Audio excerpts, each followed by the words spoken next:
Hi everyone! For releasing, we have a 2023 Toyota Hilux full JAOS built. Let's start with the front. We're using the JAOS Type 3 skid plate,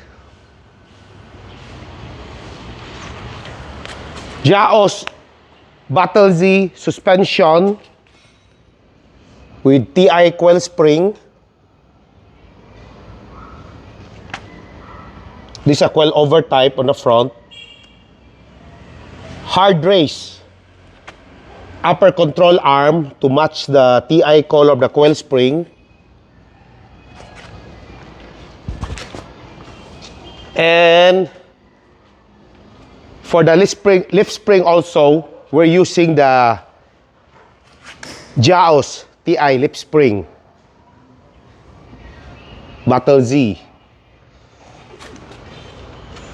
This is the knob where you adjust. As you can see, this is the knob where you can adjust the setting for your shocks. JAOS side step.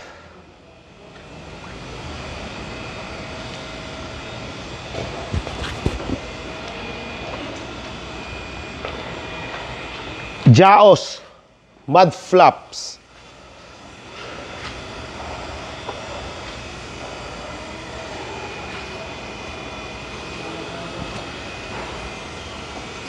And for the rims and tires on this unit, we're using the JAOS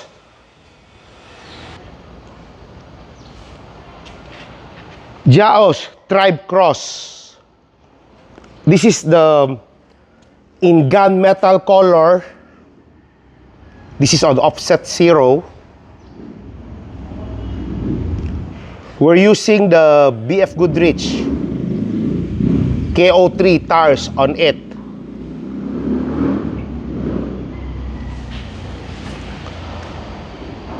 Also, we also upgraded the stock fog lamp to BAJA SQUADRON Pro.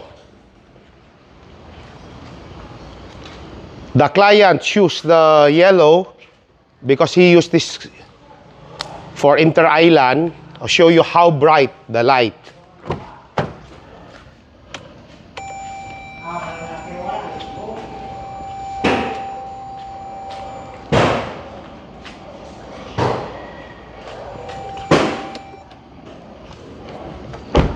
For the cord air intake on this unit, we're using the AFE Momentum cold air intake. This is the dry washable intake. Give you more horsepower. And for the exhaust on this unit, we're waiting for the dual rear bumper exhaust on this unit. And also we installed, before I forgot, TOPSPEED throttle controller.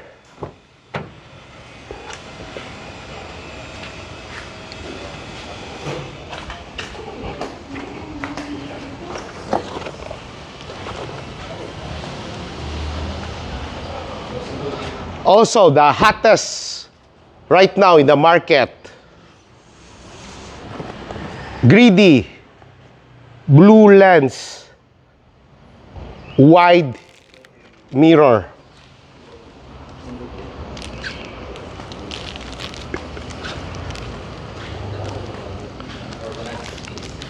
It is anti-glare already, and it's more wider coverage compared to the stock mirror.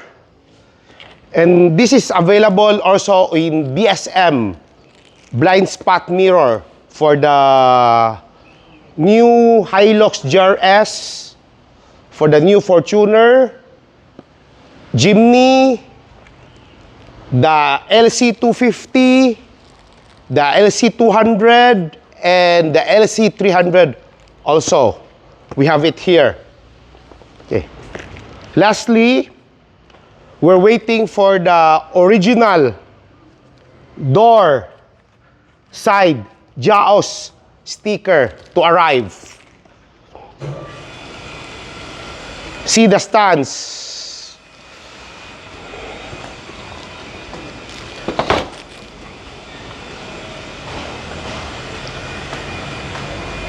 Okay, if you're interested with how we built here, feel free to message me. And please subscribe and follow my YouTube channel at PRS Car Accessories and Services. No to fake upgrades, everyone. Bye!